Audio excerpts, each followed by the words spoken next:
Hi, I'm Danielle Emmons, registered dietitian nutritionist, and this is your Motivational Minute. When I was going through a really hard time in my life and experiencing a lot of anxiety, my therapist suggested that I try to meditate. I really didn't want to do it, but I figured I'm pretty desperate, so I just decided to give it a try. At first, I would only meditate when I was having a lot of anxiety. And to be honest, I was pretty terrible at it. My mind would continue to wander, and I'd still end up with a crippling anxiety.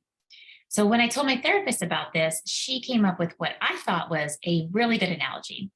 She said that when you try to meditate when you're already going through a lot of anxiety, it's like trying to reason with a toddler who's kicking and screaming and having a meltdown on the floor. It's pretty much impossible. This analogy helped to put it in perspective for me.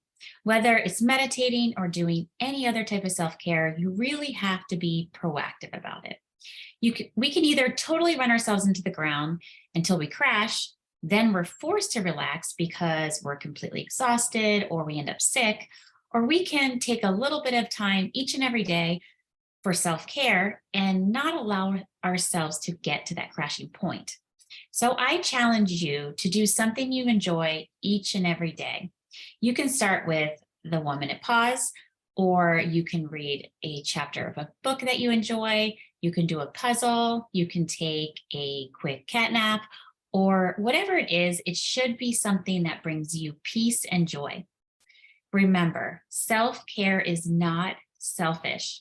It's one of the most important things that we can do for ourselves that trickles down into all parts of our life.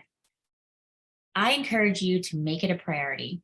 This was your Motivational Minute. I hope it was helpful.